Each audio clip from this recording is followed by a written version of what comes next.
two presenters we have for today. We have Elizabeth Moffat, or Lizzie Moffat from Global Victoria. She's the industry lead for the beauty, wellness and personal care sector. And we also have Eric Smith. Eric is the policy advisor for international policy within the strategy and priority projects team.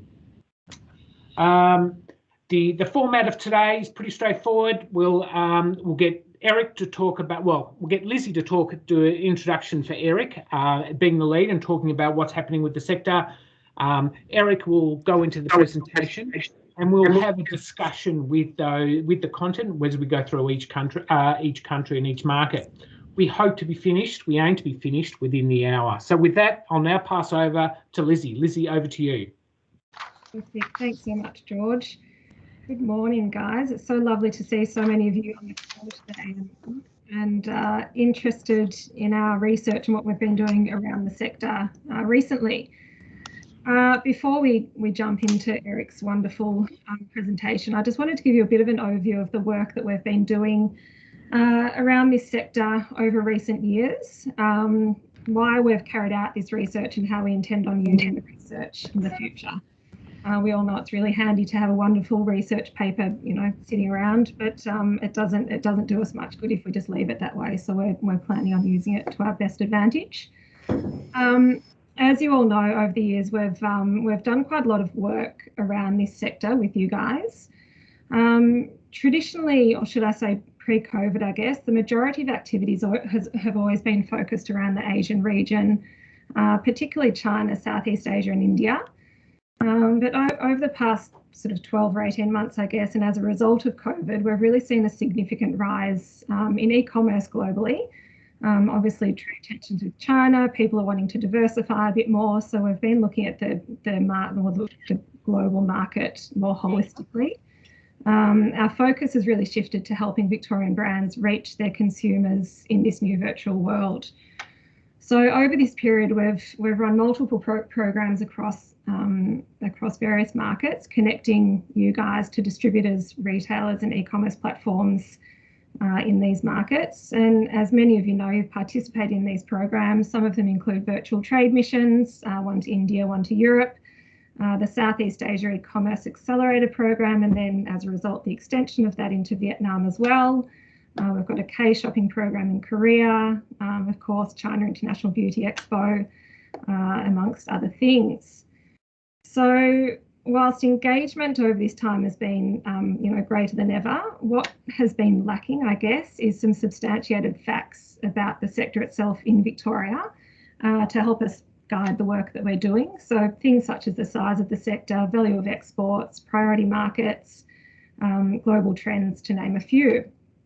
And this type of research, we searched high and low, but couldn't really find anything specific to Victoria, which is what we really wanted, of course, being the state trade agency.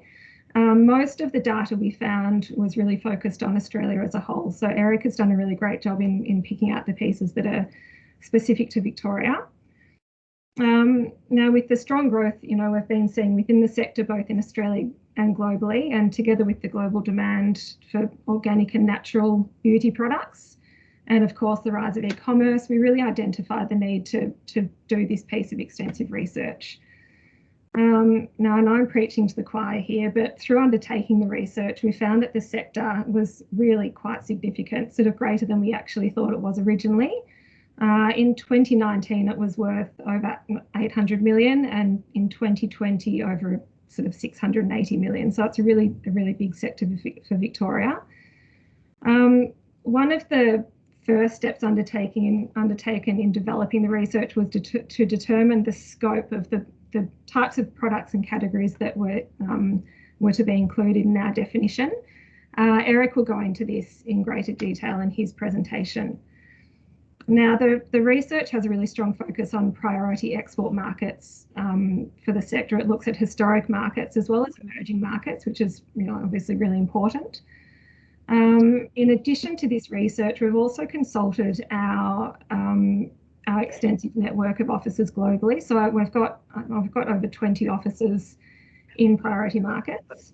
And trade managers here are the ones who are really well connected in market. They're seeing the trends, they're seeing, you know, the demand for our products within their markets. So their insights have been really valuable to us.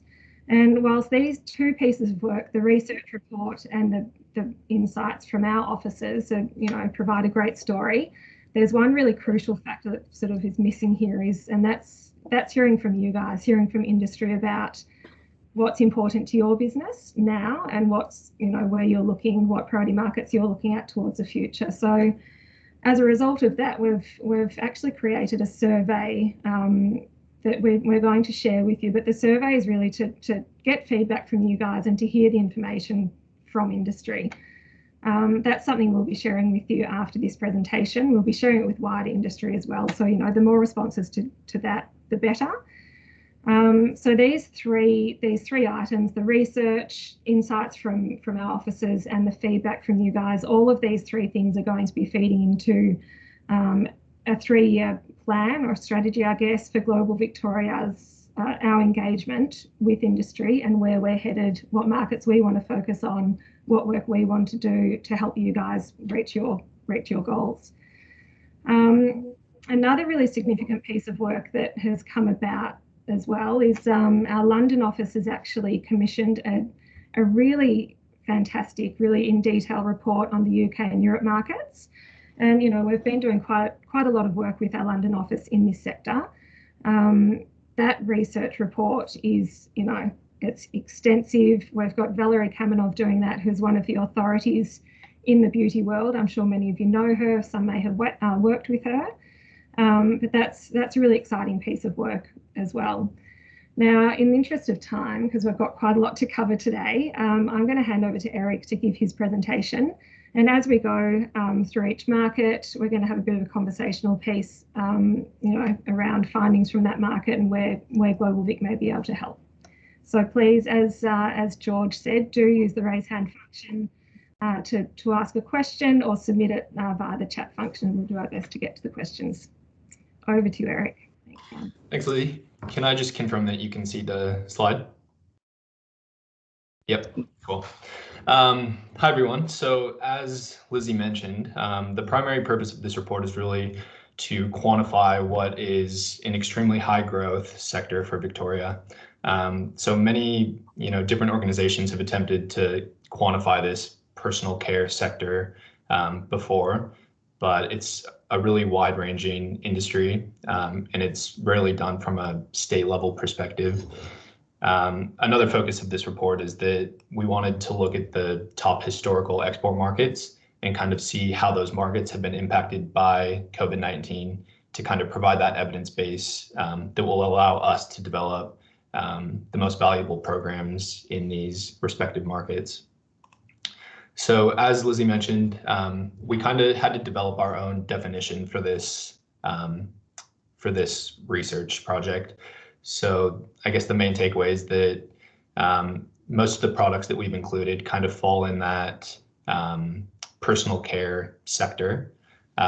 So things that you would think of as cosmetics and toiletries, so soaps, lotion, shampoos, sunscreens, toothpastes, as well as vitamins and nutraceuticals. So we've taken these products across the top and kind of grouped them into these broad categories, those 8 boxes you see there. So you'll see throughout the presentation that we refer back to these specific product groupings. In terms of what wasn't included, it's mainly things like cleaners, commercial products, things that wouldn't be used for individual use. So just in terms of the data, you're probably wondering where these numbers come from. We use a platform called the Global Trade Atlas, which is produced by a company called IHS Markit. It's a British company. And basically what they do is they purchase and aggregate data from statistics and customs agencies all across the world. So the Australian data in this presentation is commissioned directly from the ABS at a really granular level, all the way up to an 8-digit HS code level. So essentially this is export and import data that's used by the ABS it doesn't necessarily track where the end user is. So for example, if we export product to Hong Kong and that later gets transported over the border into Shenzhen, it gets picked up as an export to Hong Kong, not China. So it's customs data. It's not as big of an issue on the outbound side. The ABS is really good at recording which products come from which state, regardless of which port they fly out of. So for example, we've seen a big concentration of flights out of Sydney as a result of COVID-19. So many Victorian originated products flew out of Sydney over the last year, but those would still be picked up as Victorian exports.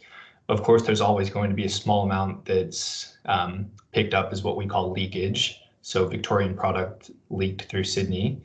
That's largely due to the role that freight forwarders have in the registration paperwork of some of these export documents. And as with most data, there's a bit of variability from year to year. So I've tried to take averages and compare relevant years and calculate growth rates for applicable time periods. These assumptions should be stated pretty clearly on all the relevant slides, but for the purpose of this report, we do a lot of comparisons between 2019 and 2020, 2019 being that pre-COVID picture, and really the height of exports for this sector, whereas 2020 kind of shows the real impact of COVID. Just a couple more points on the data. All the dollar values are in Australian dollars, and all the time periods refer to calendar years. So this slide just aims to give a bit of a snapshot of the industry, comparing Australia and Victoria. So you'll see the numbers at the top. The value of exports in this sector for Australia in 2019 were 2.3 billion, falling to 2.2 billion in 2020, which was a 6% decline.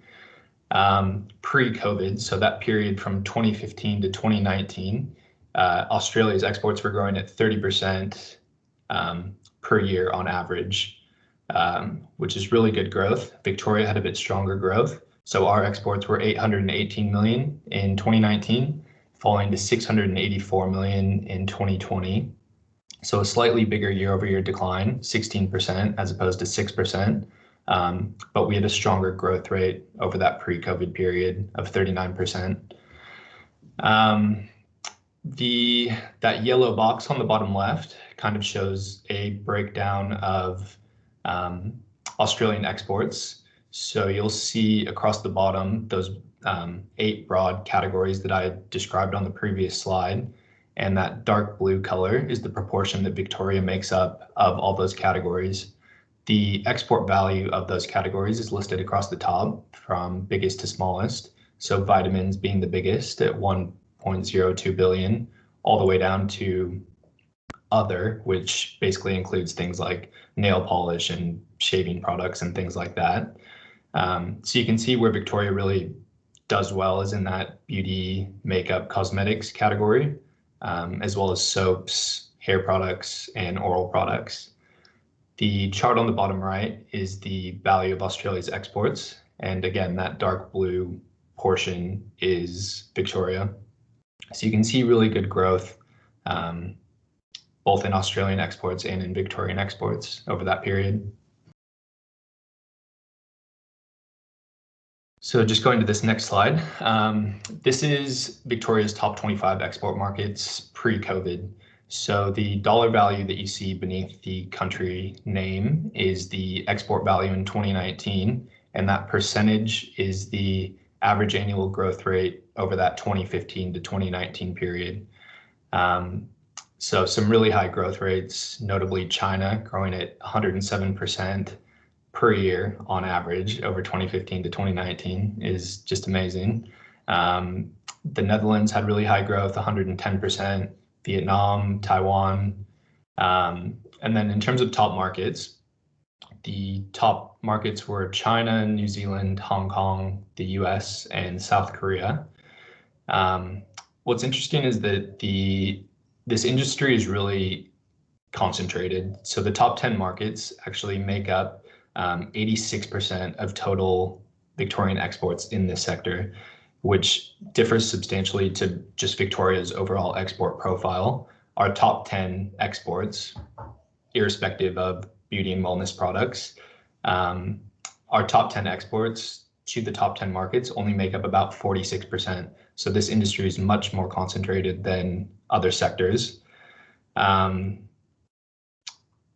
I guess also worth noting on this slide, there's only 2 markets that had negative growth rates over that pre-COVID period, and they're both relatively small. So the UAE just -1% and Denmark -9%. This next slide is the top 25 markets in 2020. So again, that dollar value is the export value in 2020, and the percentage is the year-over-year change between 2019 and 2020. So you see much more red. You'll notice that, and the background color of the market within the map corresponds to the size of the export market. So you'll notice that China got a bit lighter and New Zealand got a bit darker.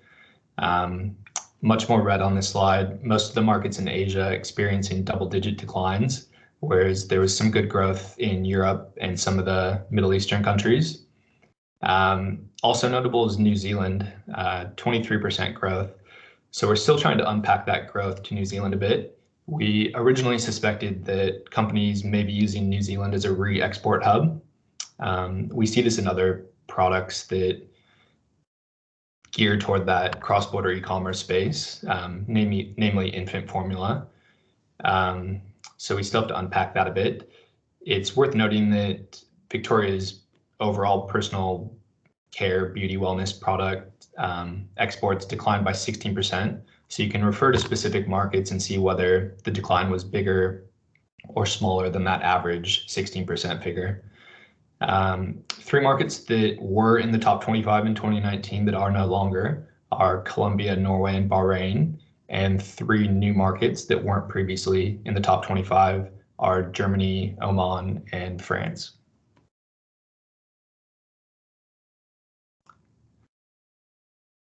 So next, going into some of the market-specific slides. Most of these slides have a similar format. So you'll see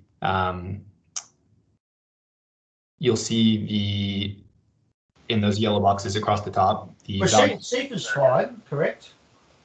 Yeah, they're fine, but they're Sorry? they're comfortable with how it is. Oh, okay.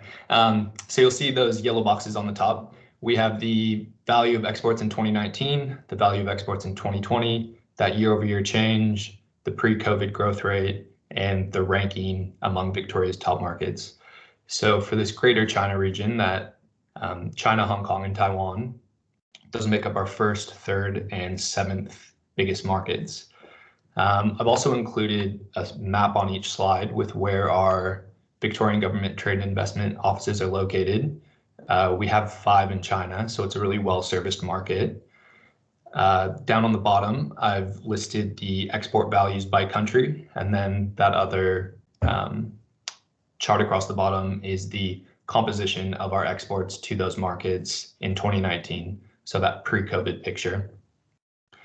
What we find is that Victorian personal care products to China fell by 44% year over year. This was mainly driven by a fall in vitamin exports, which historically have made up about 57% of all the personal care exports to China. Victorian vitamin exports to China actually fell 62% year over year between 2019 and 2020. And similarly in Hong Kong, they fell by 68%. Kind of conversely, Victoria's beauty and cosmetic exports to China grew by 79% year over year, which was much higher than other Australian, so non-Victorian cosmetic exports, which by comparison only increased by 16%. So where ours increased by 79%, other states only increased by 16%. The signing of CHAFTA was really positive for Victoria, as it lowered the tariff rates on cosmetic products from between 10% and 12% to 0% by 2019. So that was a really positive development. Also from January this year, the Chinese government implemented a new regulatory framework that eliminates the animal testing requirement. They do require a local government to validate the authenticity of the GMP manufacturing standard. But as most of you know, Australia's reputation for clean manufacturing is really big in China. There's a reluctance against buying domestic vitamins brands due to previous contamination scandals, particularly in the infant formula sector. Hong Kong, similarly attractive for many reasons. It doesn't levy any customs tariffs on imports. Imports don't require origin certifications, and just its status as a re-export hub and kind of a leading international retail destination, and strong support from the government in cross-border e-commerce makes it a really attractive market. Taiwan, supplements are really popular in Taiwan. It's an attractive market for diversification, given there's potential that supplements could be targeted in further restrictions from China in the current disruptive environment. A key challenge for the Taiwanese market is that Australian exports are far less competitive compared to countries that have negotiated preferential agreements with Taiwan, which Singapore and New Zealand both have. But it's unlikely that Australia would be negotiating an agreement with Taiwan given the current geopolitical environment. So just some key takeaways about China. It's the source of 22% of all supplements imported by China, which makes it Australia a larger export market than the US. In 2019, more than half, so 52% of Victoria's total vitamin exports went to China. Cosmetics and skincare products ranked first in cross-border e-commerce popularity. Healthcare products ranked third. And then just reinforcing some of those points that I made about Hong Kong being a really attractive entry market for mainland buyers before going into the Chinese market. And then just to point on Taiwan, Victorian personal care exports to Taiwan went from 11 million in 2018 to 40 million in 2019. So that's 267% year-over-year growth. Just one more slide on the role of e-commerce in China. So China really is the largest and most advanced e-commerce market in the world. E-commerce has seen huge growth even through COVID. So given we saw such a large decrease in Victorian exports to China in 2020, at the same time, e-commerce grew. So there's definitely some issues to unpack there that kind of goes into that topic of daigous. So we know that daigous play a huge role in the exports to China. A challenge for this market in 2020 was that one of the biggest logistics providers for daigou shoppers, called Blue Sky, actually went bankrupt in May 2020. So that, combined with lockdowns, travel restrictions, air freight challenges, and a reduction in Chinese students and tourists in Melbourne, it really negatively impacted that daigou market. The role of the daigou trade with respect to China is extremely challenging to quantify, I found. There's many estimates about how much this contributes to Australian exports, but there's a real lack of data in this space. Pre-COVID, it's estimated that there were approximately 150,000 daigous in Australia, with as many as 1,600 specialty daigou stores.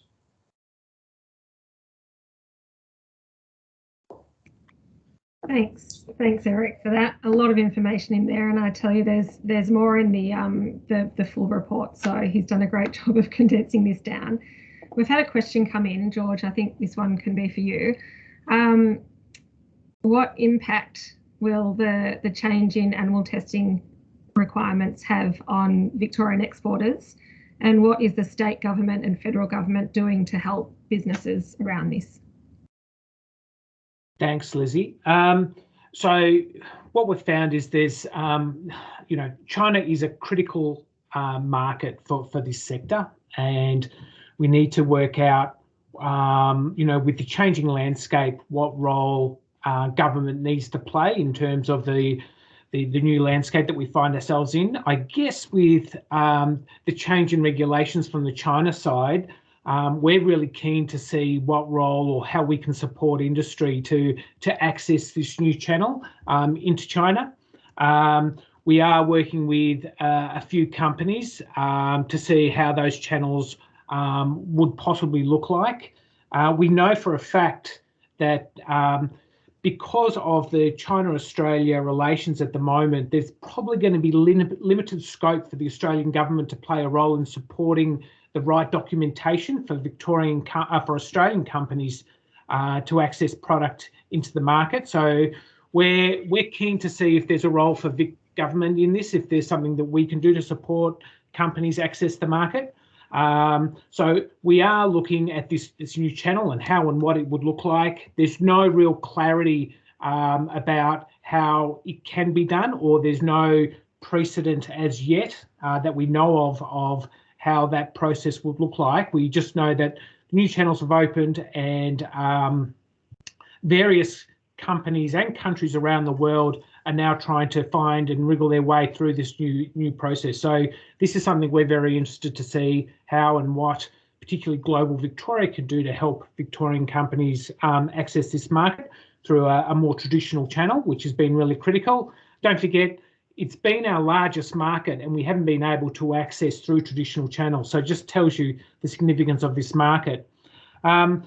But with that said, we will continue to support. I mean, we've got those offices in China that are all working and have identified this sector as being a key sector, particularly into China.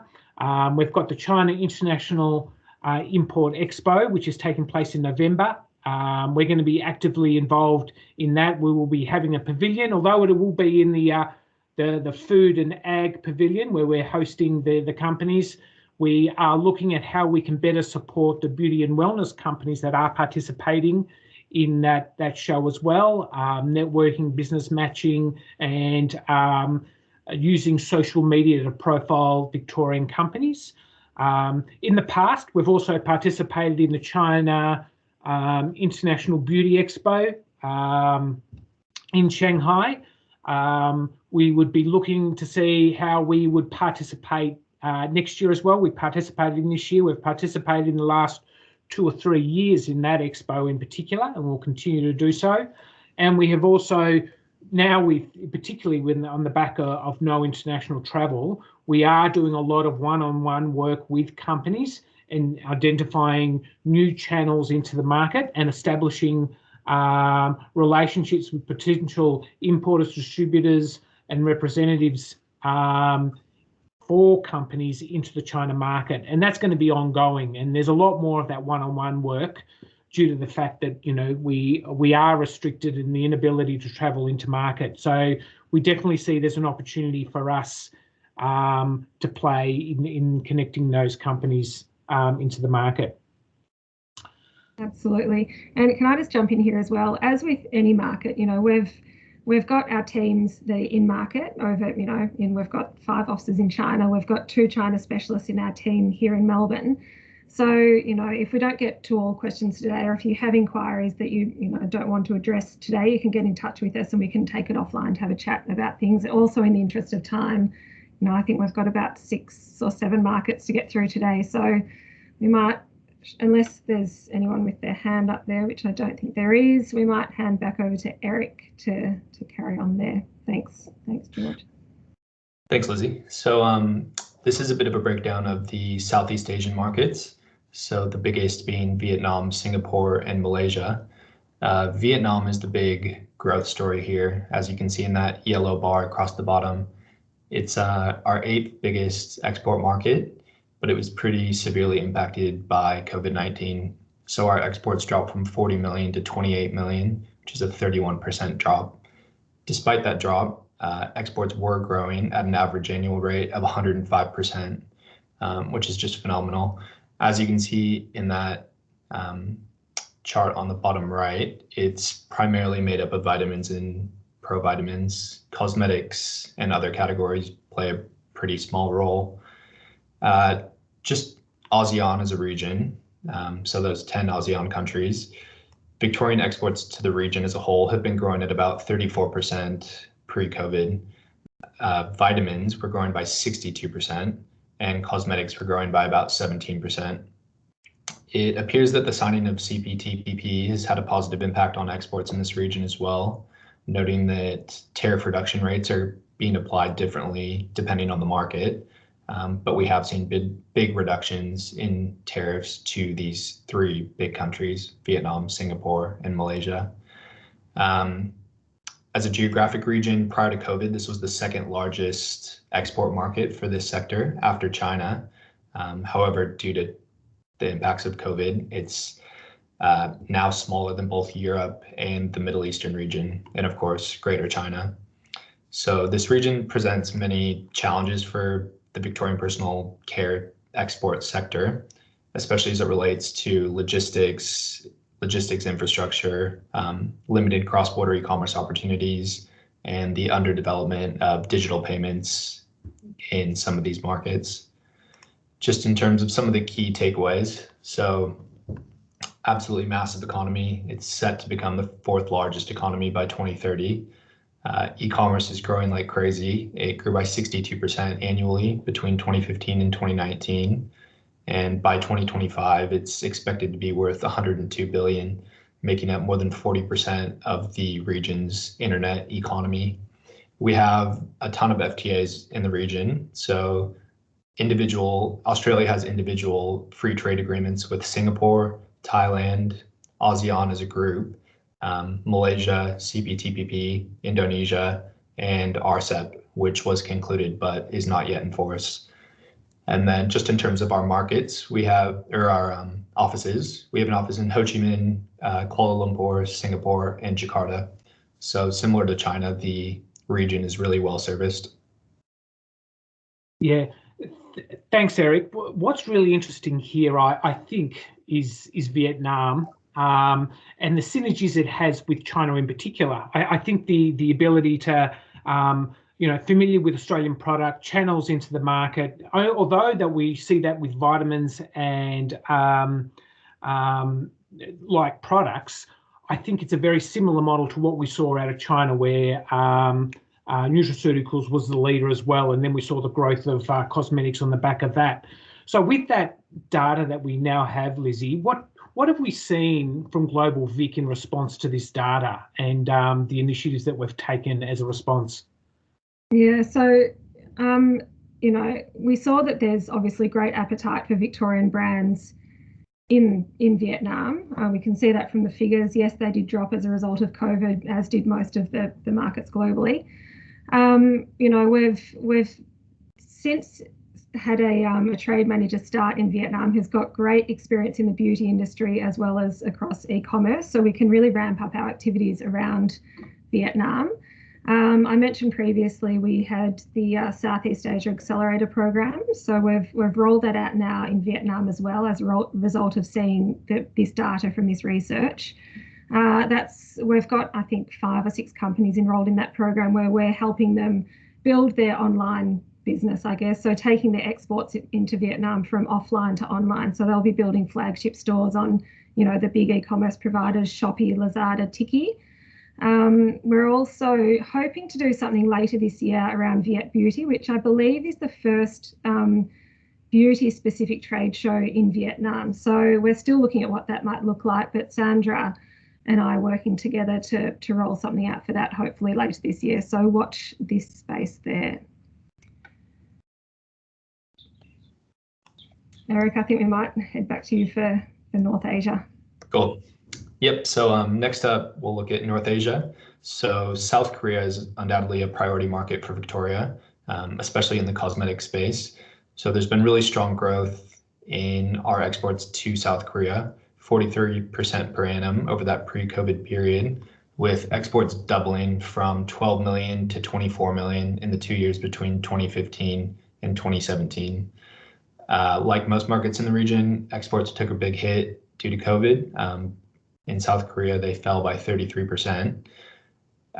Also worth noting, the South Korean market is really dominated by domestic brands and some of the big international players, some of the European, Japanese, and American companies. So it's a really challenging market.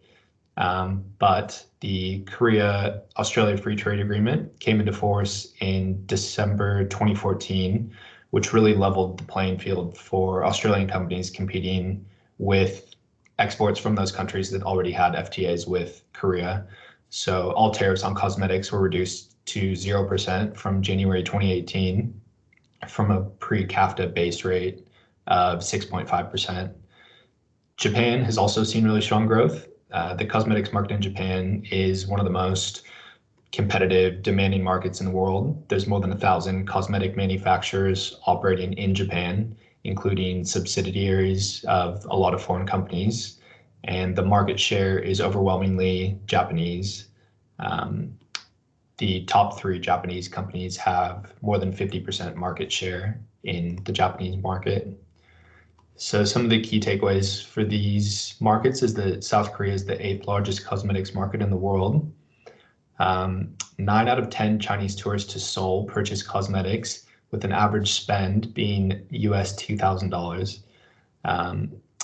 More than 10% of the country's beauty products are driven by men's beauty. So South Korea has the highest consumption of cosmetics per man in the world. And then Japan is the 3rd largest cosmetics market, and they have one of the highest per capita expenditures on cosmetics in the world. Lizzie, over to you. Fantastic. So that key takeaway you just mentioned there, Eric, about the 9 out of 10 Chinese tourists to Seoul purchase cosmetics duty free, up to US $2,000 per person. That's a huge amount. So is this a really great opportunity for Victorian brands to build brand awareness both in Korea and perhaps in China as well, before tackling the giant that is China? Is that something that could be beneficial? And how can brands, I guess, build greater brand awareness in Korea? Because it's such a competitive market. It's a tricky one.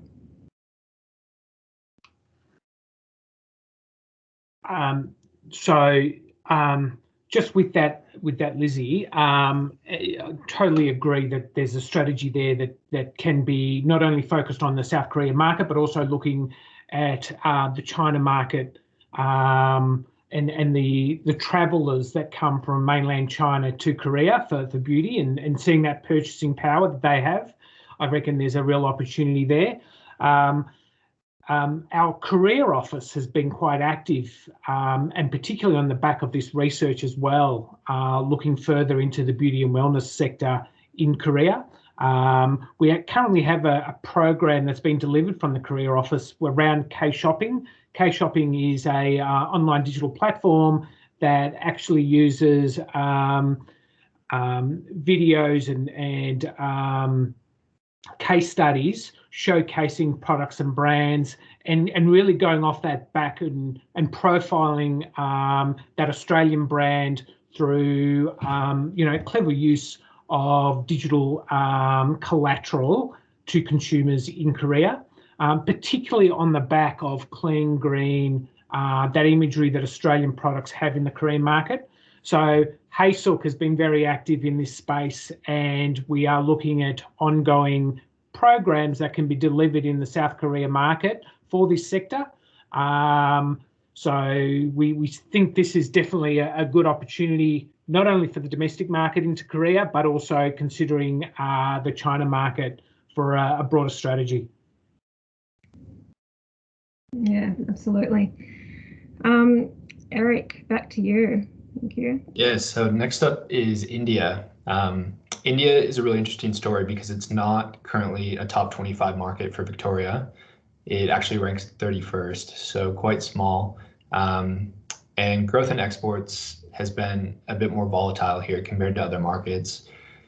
But we've still averaged that 19% growth rate pre-COVID, which is really positive. But Victorian personal care exports to India have yet to surpass that $1 million mark. The export composition to India is also much more diverse than any other market. You'll see that essential oils and agri-body category, as well as oral products, hair products, those are not as big of export categories to other markets. I think everyone's probably aware of what makes India such an attractive export market, but there's quite a few challenges as well, including high barriers to entry, complex regulation requirements, warehousing, and low brand loyalty among consumers. The e-commerce space, though, is seeing a lot of M&A activity, There's been quite a few e-commerce platforms that focus solely on the health and personal care sector. So that's a great opportunity for Victorian companies in that market. Some of the key takeaways: India's economy is forecast to become the third biggest by 2030. It's currently the 7th biggest. India's middle class is 12 times the size of Australia's population. The cosmetics market is valued at US 13.2 billion and forecast to grow at an annual rate of 16.4%. So notably, Victoria's exports have been growing a bit higher than that forecast rate. And India's e-commerce sector grew by 30% year over year to 2019 to US 4.6 or US 46 billion. One other thing worth noting is that Austrade supports a Australian store on Amazon India that has over 35 Australian brands, which is another great opportunity for Victorian companies to get into that market.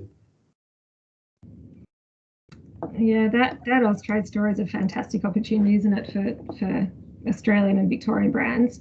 But India's a really interesting one. You know, on paper, you know, the numbers are quite a bit lower than other markets, but it doesn't really sort of tell the whole story. You can see there we've got 2 offices in India, and our team over in India are so dedicated to growing this sector in India. You know, they've done a lot of work in recent years. I think Gopi said to me, our trade manager Gopi said to me last year that this sector takes up the majority of their time in that office at the moment. So you can see there's a lot of activity happening. I think we've actually got Michelle Wade on the call with us, Commissioner to South Asia. So thanks for joining us, Michelle. Lovely to have you here. So Michelle, Gopi, Abhishek have been working with all the major e-commerce players in India. You know, Amazon India, Nykaa, Purple, Lux Asia, just to name a few. And they're really trying to grow the profile of e-commerce in India, so getting Victorian brands on board. And they've seen huge interest from these e-commerce platforms in Victorian brands, which is fantastic to see. We actually ran a virtual trade mission into India earlier this year, I think it was in March. And we had about 12 or 15 companies join, and we had all the major players presenting to our company. So there's obviously the interest there. Also recently, a notable change in December last year, I think it was, there's been some changes in the product registration. I guess the cost of product registration is halved, and the validity of the registration period has changed from 3 years to 5 years. So that's a really positive change for Victorian brands, which is fantastic. And, you know, as Eric said, India's got a lot going for it, that huge growing middle class, huge uptake of online shopping, huge uptake, and also India's appetite for that clean, natural, organic product that Victoria is so renowned for. So there's definitely a really great opportunity here for our brands. And I just want to remind you all again, I know I'm harping on, but do feel free to pop a question in the chat or raise your hand or just pipe up if you have any questions. We're always happy to answer those. Michelle, hello. Hi, sorry, Lizzie, I just wanted to mention to you and to everyone here, I think what's interesting in these stats is they're not yet capturing the sales of Swiss, which has been, you know, the biggest entry into the market in the last 12 months for us. So I think the 2021 stats will be quite interesting and certainly put us into the top 25. But so just a market to watch, particularly given what the change that we've seen with e-commerce and the cheaper pathway to entry now, plus some more sort of work across the board by India that looks positive about reform at the moment and more international business. Absolutely. And Michelle, thank you again so much for joining us today. It's really lovely to have you on the call. It shows the dedication to the cause.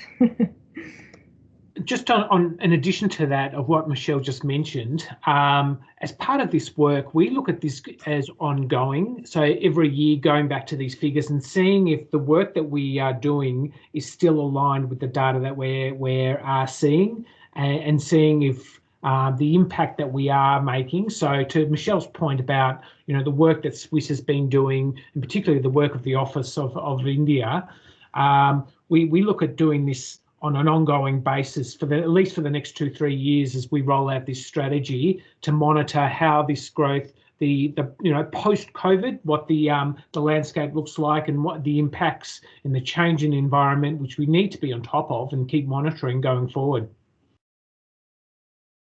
Absolutely. Yeah. Thanks, George. Thanks, Lizzie. So next up is the MENA region. So this is a really interesting region, given it's one of the few that saw growth between 2019 and 2020.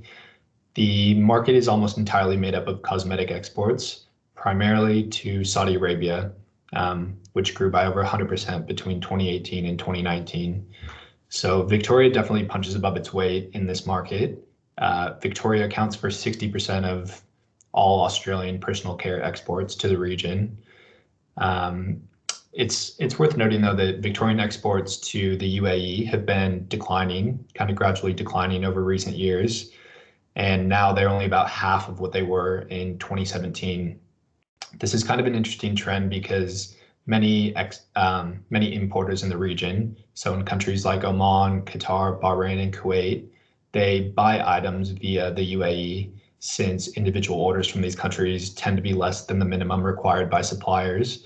So containers are shipped to the UAE and then broken down into smaller quantities for transshipment to these countries.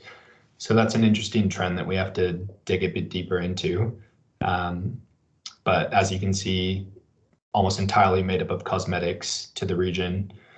Some interesting takeaways for this region is that the consumption of cosmetics and fragrances in the Gulf states is one of the highest per capita by volume in the world. And e-commerce opportunities are really taking off there. So beauty and personal care in this region has the second highest penetration of e-commerce sales as a percentage of total retail sales. So beauty and wellness products are second only to electronics. Saudi Arabia's beauty and personal care market is forecast to reach US $5.5 billion in 2024, growing at a compound annual growth rate of 10.5% between 2019 and 2024. And the region really has a lot going for it. It's dominated by import-dependent countries. They have really advanced distribution systems, sophisticated warehousing with cold chain technology, and really advanced inventory systems. In terms of markets in the region, we have an office in Tel Aviv and Dubai. Thanks, Eric. That, I think, the big story here, I mean, you can see from the figures that those exports to Saudi are seeing around a 30% growth from 2019 to 2020. What's going on here? What's happening in Saudi, George, that we need to know about? Well, if anything, there's a lot that we don't know about in this particular that we've learnt. So this has been really good because we've now been able to approach Kasim out of our Dubai office and start talking about this industry sector and putting together a plan going forward. The office hasn't done a lot of work in this sector in the past, so we've been able to actually go to Kasim and say, hey, we've got some figures here, very impressive. What's happening and what can we do in this space? And that's the discussions we're having with the office at the moment. What Kasim is able to advise us, though, that as to Eric's point, UAE was a distribution hub for the region, but we're seeing political tensions arise between Saudi Arabia and UAE, and we think that's going to have a larger impact for trade in general, particularly from Australia into Saudi Arabia from the UAE.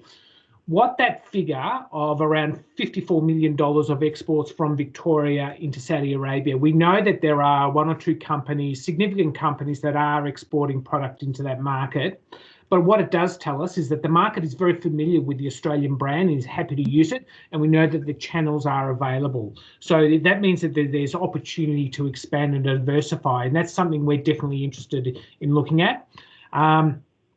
We've actually got, the office is actually doing an e-commerce promotion at the moment. This is using retailers out of the UAE with Choithrams and Jones the Grocers and doing marketing campaigns.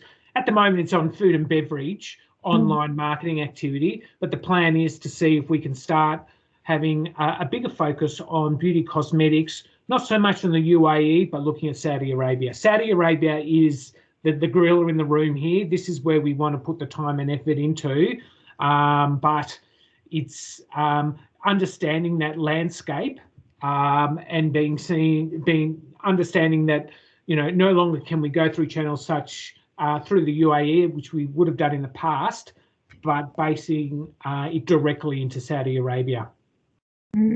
So it's definitely a bit of a watch this space. You know, as with any market, growth takes time, and, you know, working with Kasim, getting him on board is a fantastic step towards that, and seeing those figures. So, you know, as we continue our work here, we'll keep you informed of opportunities there as well. Just one interesting anecdote on the Saudi Arabia story. We found that some of the liberalization that the government has implemented over the past couple of years, mainly around the return of women to the workforce, has really been one of the factors that's driving a lot of that growth. So it's definitely a good time to look at that market. Absolutely. Just going on to the US, just a couple more markets to get through. So the US continues to be a huge market with really strong growth. It's Victoria's fourth biggest export market in this sector. It's a challenging market, especially in the vitamins and nutraceutical space, because the US has much less stringent regulations compared to Australia, which makes it really hard for companies in that space to compete on price. Most companies who have had success in the US have done it through that cross-border e-commerce route, as well as targeting that higher income cohorts who are willing to pay a premium for those products based on their reputation. Some of the key takeaways is that revenue in this sector in the US is supposed to be worth US $82 billion in 2021. It's estimated that 32% of total beauty and personal care revenue will be generated online in 2021. I found this really interesting. Consumers earning more than $200,000 are the largest market segment, accounting for 26% of industry revenue. And women in the US spend approximately US $3,800 on cosmetics annually. Similarly, and this is a trend we see in other markets as well, millennials and Gen Zers made up about 40% or made 40% of their beauty and cosmetics purchases online prior to COVID-19. The US, like China, is a really well-serviced market by Global Victoria. We have 5 offices in the US. Thanks, Eric. Now, interesting observation here, and I've worked a bit on the US market. What amazes me is, as Australians, how much we don't know about the US, how much we think we know about the US. I mean, we follow their politics, we watch their sitcoms, watch their movies. There's this false pretense that we really understand the American culture. They speak the same language.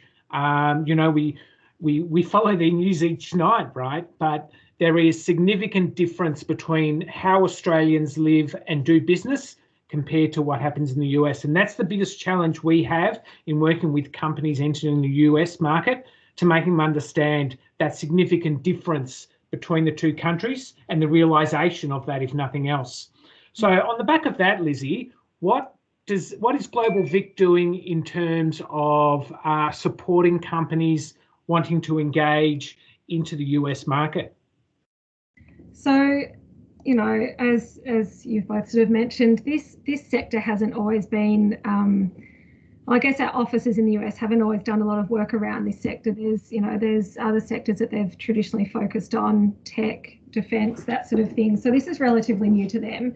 But as a result of seeing this research, we've really realised that we need to put a lot more effort into helping our companies export to the US. I think at the moment, Victorian brands hold about 0.2% of market share in the US. So if we can increase this even by 1 or 2%, you know, we'll see huge growth here. We've started conversations with the offices over there, and some really exciting news actually. We've got a staff member starting or coming back after mat leave later this year, and her focus is going to be on looking after this sector. So that's really exciting. You know, that's something we haven't seen before. There's going to be a lot more engagement. And obviously, whilst international travel is off the cards, our focus is going to be really helping brands to connect with experts in market, to learn about how to do business in the US, because it is a really different landscape in terms of doing business. I think, you know, we all know Australians, we don't sell ourselves all that well, especially compared to Americans. So I think work around that, you know, connecting with distributors, learning about the different entry methods, the different models that companies can use is going to be a huge focus of our work around this sector. And hopefully then once we can travel internationally again, our companies will be ready. They can go to trade shows, they'll be ready to hit the ground running. And just a quick side note, Eric, this is obviously a market very close to your heart. Is there any other sort of, you know, anecdotes that you wanted to share on a personal note about, you know, this sector, about the products you see over there? And do you see many Australian products on the shelves over there? And, you know, do they get much recognition?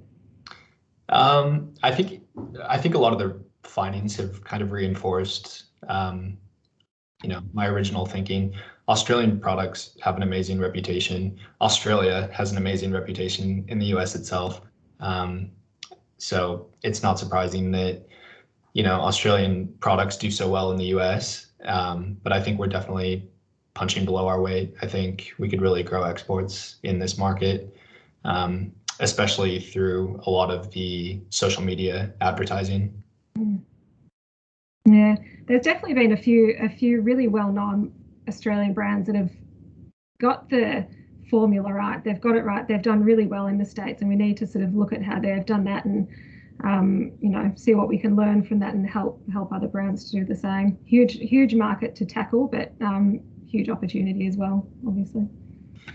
Just one last slide, conscious that we're coming up on midday. So this is just a quick overview of the major markets in Europe. I won't go too into detail on this, given we have a couple webinars that Lizzie will speak to that are kind of solely focused on these markets. But just one interesting thing that I found was how big Netherlands is as a market.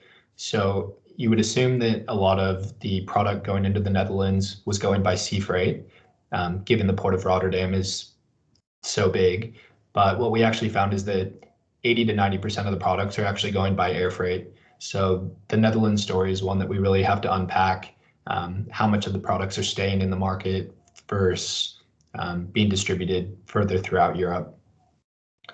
And then I won't go too much into the UK, but as everyone probably knows, it's a huge market. The UK is Europe's third largest cosmetic market after Germany and France. Really high proportion of online shoppers, and that's been exacerbated really by COVID-19. Online shopping in this space has become even more significant. Lizzie, do you want to speak again? Thanks, Eric. So we've mentioned a couple of times now, we've you know, got this wonderful piece of research that's been commissioned out of the London office. They've engaged Valerie Kamenov to do this research. I've seen the report. It's an amazing, you know, report to have. I think it's sort of 80 or 90 slides long. Valerie has gone into minute detail on, you know, every market within Europe as well as the UK. Hence why we're not spending much time on the UK and Europe in this presentation today. So we have the webinar with Valerie coming up. It's on next week on Tuesday. She'll be presenting that report, and she'll also be giving some really practical top tips to consider when entering the UK and Europe. It's a really valuable session to attend, so I really recommend you come along to that. We'll send the links out to you. We also have an opportunity coming up later in late September. Global Vic will be supporting a small number of Vic companies to participate in a business matching program, which is run by Valerie in conjunction with Warble, which is a business matching trade organisation. Basically, the program runs over a 2-day period. It's a series of 25-minute meetings where our companies will meet with vetted distributors and buyers from within the UK and Europe. So really intense meetings, 25 minutes each, but still a good amount of time to, you know, to present your business, your USPs, that sort of thing. Again, we'll share the link for that. Applications are open for that at the moment. It's up on our website, so we'll share that. I think we've got until next week on Wednesday when applications close for that program. So interest of time, I think we're just over. I'm going to just check to see, I can see we had a question there. Yes, we will be sharing this presentation, absolutely. We'll share it later today or tomorrow. Are there any other questions that anyone had that we haven't addressed as yet? And again, you can always reach out to Eric, George, or myself. We can put you in touch with our our offices internationally as well if you've got market-specific questions. So they're such a fantastic asset to have there. I don't think there's any other questions coming through, so I'm going to quickly hand over to George. Big thanks to Eric too for that wonderful presentation. Over to you, George. Thanks, Lizzie. To everyone, thank you very much for your participation. As you said, as you can see, there's been a fair bit of work that's been done in this industry sector. And the purpose of it is to get the engagement of not only industry, but also support our international network to focus and put a greater focus on their activities into market. So we will we'll be using, this is really the start of an ongoing engagement in this sector going forward, looking in particular markets, setting ourselves targets and activities to start growing that even further. And we've got a benchmark now of what we can work from. Liz, just to answer your question in regards to Canada, at the moment we don't. We will be getting going forward, I know the office, particularly out of New York, is going to be having a greater focus on the Canadian market, and hopefully we will see a bit more activity. But at the moment, we're putting our priorities based on the US market for this sector. But maybe, in that instance, we can definitely have a conversation and see what in particular we can do to support you in looking at the Canadian market. Please, if you have any questions, any queries, any thoughts, please reach out. We're happy to have a discussion. This is all about you companies looking at engaging internationally. We want you to start reaching out, growing bigger, employing more people, making more money through exports. And this is exactly what this report fundamentally is trying to do, and keep you informed to making better informed decisions on your future strategy internationally. So a big thank you to Eric, big thank you to Lizzie for all the work that you've put into this. Lizzie, there's a few questions going there. If you can just keep a tab on those questions and we can get them answered. But particularly from ourselves, a big thank you to industry, and we look forward to getting that questionnaire and getting more specific information from all you companies about where your interest is and seeing how well we can align our future activities going forward.